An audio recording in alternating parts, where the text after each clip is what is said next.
आप देख रहे हैं दबंग न्यूज। मैं हूं आपके साथ मेघा जैन। आइए रुक करते हैं कुछ खास खबरों की ओर।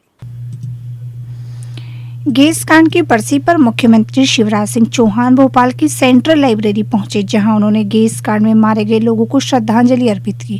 श्रद्धांजलि सभा में सभी धर्मों के धर्मगुरु भी मौजूद रहे। इस दौरान सीएम शिवराज ने गैस पीड़ित विधवाओं को बड़ी सौगात देते हुए कहा, 2019 में जिन कल्याणी महिलाओं की पेंशन बंद हो गई थी उसे दोबारा चालू किया जाएगा।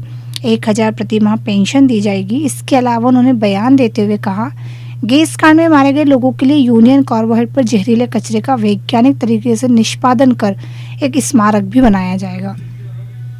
मानवीय भूलों के कारण, विकास की अंधी दौड़ में केवल इंसान सुरक्षित रहे इस चाह के कारण,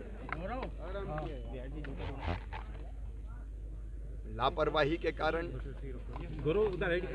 विश्व की सबसे बड़ी ये गैस दुर्घटना हुई थी, जिसमें हजारों भाई बहन और बच्चे असमय काल कलवित हुए थे। भयानक मृत्यु इनकी हुई, हजारों बीमार हुए और आज तक उस दुर्घटना का असर भोपाल में साफ दिखाई देता है। इस समय एक तो संकल्प लेने का अवसर है, फिर कोई शहर भोपाल ना बने, और इसलिए हम पर्यावरण को भी बचा के रखें, विकास और पर्यावरण में संतुलित स्थापित करें। हमारे गैस पीड़ितों का इलाज और बाकी आवश्यक व्यवस्थाएं लगातार चलती रहे, इसके प्रयास सरकार कर रही है।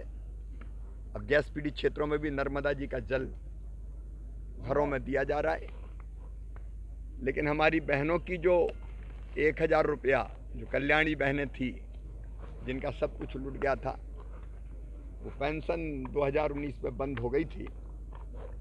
हमने फिर से चालू करने का फैसला किया। ये उनके साथ न्याय नहीं है। 1000 रुपया मासिक आजीवन, जब तक भगवान उनको लंबी उम्र दे, उनको दी जाएगी। और दूसरे, फिर कोई शहर भोपाल ना बने, उसके लिए सबसे बड़ा सबक अगर कोई दे सकता है तो भोपाल ही दे सकता है दुनिया को। केवल भोपाल को नहीं, केवल प्रदेश और देश को नहीं, पूरे विश्व को। और इसलिए गैस त्रासदी का एक स्मारक बने, जो प्रेरणा दे, जो संकल्प पैदा करे कि फिर ऐसी गैस त्रासदी दुनिया में कहीं ना हो। उसके लिए हमें राह दिखाए, इसकी भयानकता को प्रदर्शित करे। वो स्मारक भोपाल में बनाया जाएगा।